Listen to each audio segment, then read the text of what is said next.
Begitu. Saya kasih contoh gini. Iya. Sekarang negara-negara yang mengalami devaluasi besar, depresiasi besar itu Jepang contohnya ya. Mhm. Jepang itu year to date melemah terhadap dolar itu 31% mata Hmm. uangnya. Yen itu kalau nggak salah sekitar 4 atau 7% melemahnya terhadap terhadap dolar. Dolar. Rupiah itu hanya melemah 4,5%. Nah, sedangkan Jepang dengan China ini kan trading partner terbesar Indonesia. Mhm. Bayangkan kalau mata uang China itu melemah terhadap rupiah, berarti kan secara cross currency kan kalau China yuan melemah terhadap dolar, Jepang yen melemah terhadap dolar, tapi rupiahnya melemahnya terbatas. Berarti sebenarnya kalau kita cross currency, dolar, yen dan Japanese yen itu kan melemah terhadap rupiah. Nah, dampaknya apa kalau yen dan Jepang melemah terhadap rupiah? Impor barang dari Jepang dan juga impor barang dari China akan makin murah. Nah, Oh, oke. dampaknya impor kita itu akan naik nanti ke negara-negara tersebut. Nah, sedangkan ekspornya stagnan kan di situ aja. Nah, apa yang terjadi? Kalau itu yang terjadi, karena account surplus kita di 2021 ini bisa 2022 ini bisa berubah menjadi current account deficit di 2023 atau 2024. Nah, Oke, makanya oke, oke. kita juga harus memperlemah. Memperlemah bukan karena fundamental kita yang buruk rupiah, tapi karena memang kita harus ikut memperlemah mata uang kita supaya nggak terlalu trade defisit kita melebar nanti terhadap Jepang dan terhadap China. Oh, paham, paham. Saya paham. Berarti lemahnya rupiah yang saat ini terjadi itu sebenarnya untuk menjaga competitiveness gitu ya, dibandingkan That's dengan it. mata uang negara lain gitu ya. Karena kalau enggak, That's it. kalau saya sebagai pedagang sih saya pasti bakal ambil ke negara yang mata uangnya lebih murah gitu ya. Saya bisa mungkin untung kurs dari sana. Oh, saya paham. Saya Betul. paham strateginya.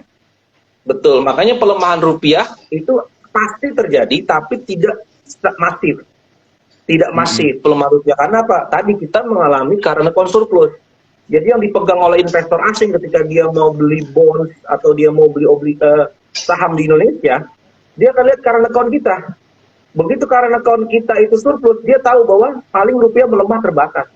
Kenapa? Karena dia Mhm. tidak berhak melemah sebenarnya. Tapi kalau dia melemah, yang melemahnya paling sekitar 3-5% lah. Makanya resiko currency risk mereka ketika mau invest di market kita nggak terlalu besar. Makanya mereka confidence masuk di capital market kita ya. Kalau nggak salah kemarin aja hampir berapa tuh, hampir 200 miliar ya net buy asing dalam waktu 1 hari kan. Ketika mereka confirm BI akan naikin suku bunga. Jadi begitu mereka confirm BI akan naikin suku bunga secara gradual sampai akhir tahun, malah mereka confidence berbalik arah kan, share daripada teori kan. Orang teori bilangnya kalau tingkat suku bunga naik jelek bagi stock market. Tapi kalau itu at ceteris paribus, ceteris paribusnya atau faktor lain dianggap tetap. Sedangkan faktor lain ini bergerak. Contoh current account kita dari defisit jadi surplus. Terus habis itu kalau kita lihat inflasi kita tidak setinggi negara Amerika. Nah, jadi dua faktor itu meng-cancel out dampak negatif dari kenaikan suku bunga. Nah, yang kedua, kalau terjadi kenaikan suku bunga tapi pertumbuhan ekonomi kita drop, itu juga jelek bagi stock market. Tapi yang terjadi adalah ketika BI naikin suku bunga, pertumbuhan ekonomi kita juga kuat. Jadi kenaikan tingkat suku bunga ini karena inflasi, dan salah satu faktor kenapa inflasi terjadi karena terjadi recovery terhadap perekonomian akibat COVID. Makanya kalau kita lihat data pertumbuhan GDP kita kan quite strong ya. Kuartal kedua kita tumbuh 5,4%, kuartal pertama kalau nggak salah kita tumbuh 5,01%. Nah, ini artinya kalau pertumbuhan ekonomi itu makin kuat, artinya apa? Kenaikan tingkat suku bunga masih bisa diabsorb atau ditahan oleh kenaikan tingkat pertumbuhan ekonomi. Kasarnya perusahaan harus bayar beban bunga lebih besar, tapi kenaikan pendapatan perusahaan karena pertumbuhan ekonomi ya, lebih tinggi daripada kenaikan tingkat suku bunga. Nah, selama kenaikan pertumbuhan pendapatan perusahaan lebih tinggi daripada kenaikan tingkat suku bunga, maka net-net kita positif. Profit rata-rata perusahaan Indonesia itu positif. Nah, kalau itu yang terjadi, berarti apa? Ini akan jadi variable katalis positif bagi stock market. Begitu. Jadi ya seperti itulah. Jadi kenaikan suku bunga malah dianggap respon positif. Artinya apa? Berarti rupiah akan relatively stable, pertumbuhan masih akan tetap stable, rupiah akan relatively stable, Ya why not kita nggak invest di Indonesia, akhirnya itu yang dipilih sama asing, makanya flow-nya jadi besar gitu ke Indonesia kemarin. Oke, oke, oke, oke. Berarti dengan Bank Indonesia menaikkan suku bunga lebih tinggi gitu ya diharapkan ke depannya, ini nih berarti akan berdampak untuk multiplier efek ke pasar keuangan juga gitu ya berarti ya. Ya, Oh, multiplier efeknya akan bagus saya lihat ya. Kalau yang bilang, oh kalau naik suku bunga malah jelek dong buat pasar keuangan, karena beban di pasar keuangan itu akan makin tinggi karena tingkat suku bunga BI kan naik kan. Nah, tapi kita harus lihat both side. Kita harus lihat another side. Another side-nya apa? Kalau tingkat suku bunga naik ya, BI itu kan tingkat suku bunga jangka pendek ya. Namanya BI 7 days repo rate. Artinya tingkat suku bunga pinjam meminjam antar bank dalam jangka waktu 1 minggu, sangat pendek sekali. Ya bukan long yield ya, bukan tingkat suku bunga jangka panjang. Nah, artinya apa? Kalau tingkat suku bunga BI naik ya, BI 7 days repo rate itu naik, tingkat suku bunga financial asset yaitu obligasi itu naik dalam jangka pendek, yieldnya naik, artinya apa? Atraktif bagi asing.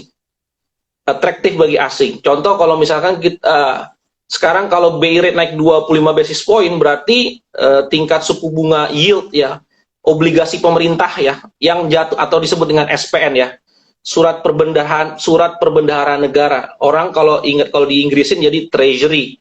Makanya orang sering nyebutnya US Treasury. Nah itu kalau SPN kita itu tingkat suku bunga jangka pendek kita itu naik, katakanlah jadi 5,75% gara-gara BI naikin 25 basis. Sedangkan di Amerika sana tingkat deposito itu rata-rata 3%, berarti yield spread jangka pendek di Amerika dengan jangka pendek Indonesia itu yield spreadnya naik. Ya karena Indonesia pendeknya naik. Nah, asing akan berbondong-bondong masuk ke Indonesia. Dampaknya apa? Kenaikan tingkat suku bunga selain dia membuat beban bagi financial asset di satu sisi, tapi sisi positifnya dia mendorong capital inflow masuk. Dia dorong capital inflow masuk. Nah, kalau capital inflow masuk, maka financial asset naik gitu. Nah, terus jadi faktor apa yang menang nih? Tekanan mana yang efek negatif atau positif yang menang? Positifnya akan menciptakan capital inflow, negatifnya beban utang akan naik. Nah, jawabannya adalah selama pertumbuhan ekonominya kuat, selama pertumbuhan ekonominya tinggi, akan di-cancel out dengan pertumbuhan ekonomi. Dampak negatif dari kenaikan suku bunga. Yang terjadi malah dampak positifnya akan terjadi capital inflow. Makanya kalau misalkan kita expect BI akan naikin suku bunga sampai 100, kita sih dari Sukor prediksi sampai akhir tahun BI akan naikin suku bunga 100 basis point. Berarti masih ada another 75 basis point sampai dengan akhir tahun Desember. Artinya apa? Akan ada peluang capital inflow lebih banyak masuk.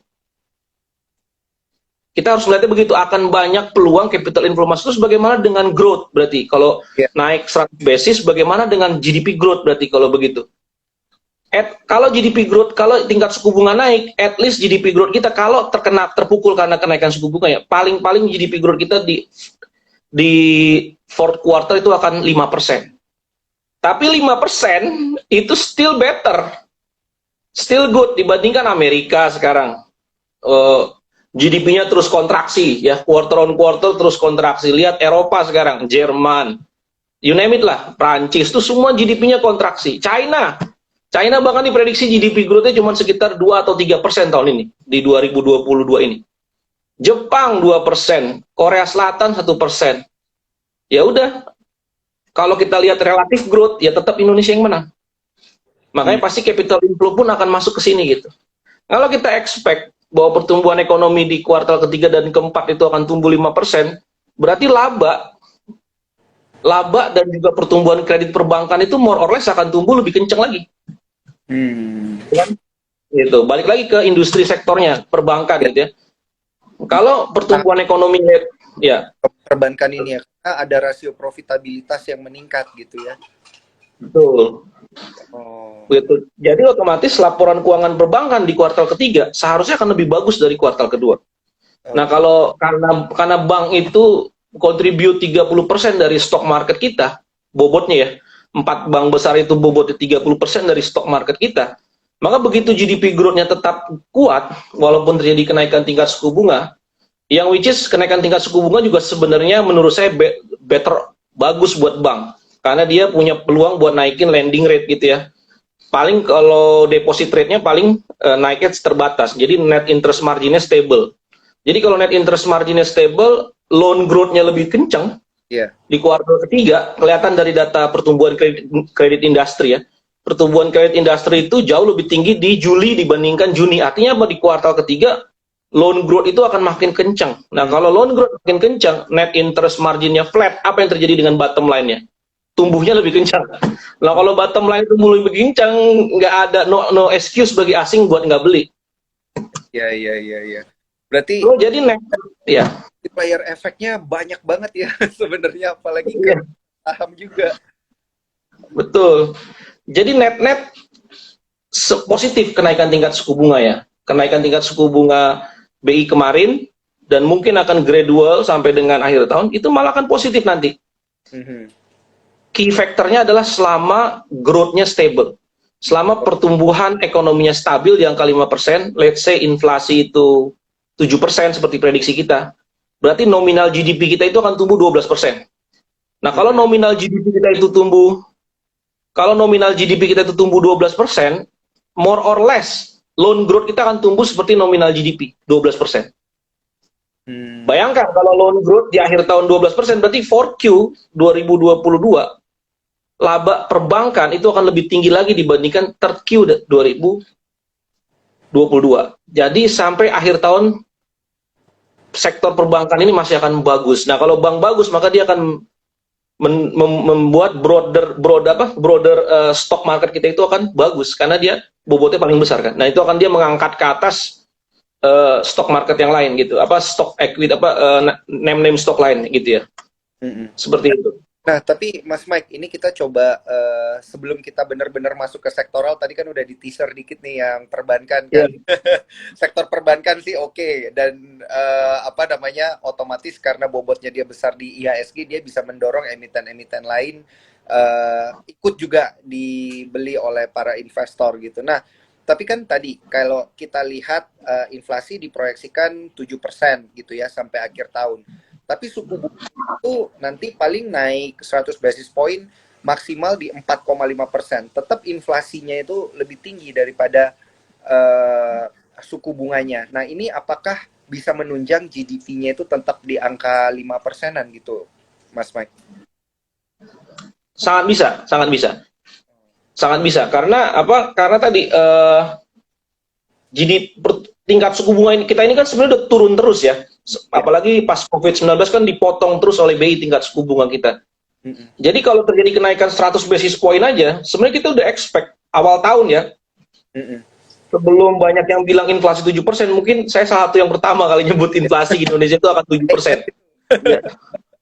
Bisa dicek di tulisan-tulisan saya di Desember 2021. Saya udah prediksi, saya ada tulisan di Investor Daily, resiko geopolitik resiko geopolitik dan hyperinflation di tahun 2022 itu saya tulis di Desember. Sukor Sekuritas mungkin sekuritas pertama yang predik bahwa inflasi itu akan 7% di 2022 dari Desember, dan kejadian kemungkinan besar akan kejadian di Desember itu akan 7%. Tapi dengan model kita taruh inflasi 7%, tingkat suku bunga naik 100 basis point. Di 450 basis, pertumbuhan ekonomi kita masih 5,1%. 5 sampai 5,0%. Pertanyaannya, kenapa? Bener nggak? Kok bisa tingkat suku bunga naik, rupiah melemah dari 14,3 ke 14,8, terus inflasi ke 7%, tapi kok tetap kita bisa tumbuh 5%? Jawabannya adalah karena current account kita surplus. Kenapa current account kita itu akan surplus besar? Kita prediksi current account surplus kita tadi saya prediksi awal tahun ya, Desember 2021 itu kita prediksi current account surplus kita itu hanya akan sekitar 0,5% dari GDP. Naik dari 0,1 ke 0,5% dari GDP. Nah, kenapa? Karena kita predik akan terjadi perang di Ukraina. Akan terjadi perang di Ukraina, atau perang di Taiwan, atau perang di Selat Hormuz. Jadi saya menyebutkan 3 tempat yang kemungkinan akan terjadi perang. Either Selat Hormuz, perang antara Iran dengan Israel, perang antara Ukraina dengan Amerika, perang Ukraina dengan NATO, atau perang dengan China dengan Taiwan. Yang kejadian pertama adalah perang dengan Ukraina dan terjadi meledak. Nah, kalau itu yang terjadi, saya ada prediksi bahwa harga energi itu semua akan naik. Batu bara, minyak goreng, CPO, you name it lah, gas, oil itu semua akan naik. Nah, Indonesia itu beruntung. Beruntungnya apa? Barang yang kita jual naik lebih tinggi daripada barang yang kita beli. Itu kalau di ekonomi disebut dengan term of trade. Term of trade itu adalah rasio harga barang yang kita jual, kita bagi dengan barang yang kita beli. Nah, harga barang yang kita jual apa? Kita ada dua ekspor terbesar, yaitu CPO dan batu bara. Batu bara naik 400%. CPO naik sekitar 200%. Nah, minyak itu hanya naik 100%. Jadi term of trade, harga barang yang kita jual naik 3-4 kali lipat, tapi harga barang yang kita beli cuma naik 1 kali lipat. Akibatnya apa? Kita ngantongin untung sekitar 2 kali lipat. Nah, itu yang membuat current account kita surplus. Ditambah lagi kita ini mengalami yang namanya structural reform selama 10 tahun terakhir. Structural reform itu apa sih? Perubahan struktural ya, karena perubahan kebijakan. Jadi kalau perubahan yang bukan struktural itu perubahan yang biasa-biasa aja lah. Perubahan yang terjadi memang business as usual, nggak ada kebijakan yang signifikan. Perubahan itu pasti terjadi. Ya contoh kayak Indonesia nggak katanya banyak yang bilang Indonesia nggak ngapa-ngapain aja pertumbuhan ekonominya pasti 5% gitu. Tidak perlu ada extra effort, pertumbuhan akan 5%. Itu business as usual, growth business as usual. Tapi selama 10 tahun terakhir ini kita mengalami yang namanya structural reform. Apa structural reform? Dari infrastruktur yang pertama pasti. Sehingga kita harapkan di 5 tahun, 10 tahun ke depan transportation cost kita turun. Karena banyak sekarang infrastruktur berbasis rel, berbasis kereta ya. Contoh Cibubur Jakarta udah ada rel. Jadi kalau itu jadi LRT, maka walaupun harga minyak itu naik berapa ini, ongkos LRT pasti kan relatif stable di 16.000. Nah, ini bisa ngurangin ongkos, sehingga apa? Kalau terjadi kenaikan, pertumbuhan ekonomi tetap terjaga karena orang-orang bisa ada alternatif pilihan. Nah, yang kedua apa? Kita ada hilirisasi nikel. Sehingga kita menghasilkan ekspor iron and steel. Nah, tadi saya habis diskusi dengan salah satu pimpinan kita. Itu iron and steel Indonesia, iron and steel itu dia itu naik hampir 7 kali lipat ke China gitu ya. Dan dia sekarang jadi nomor 3 ekspor non migas terbesar. Dulu nggak ada. Iron and steel itu dulu ekspornya itu cuma $1 billion tahun 2017-2016. Sekarang 7 billion. Karena kita melakukan hilirisasi nikel.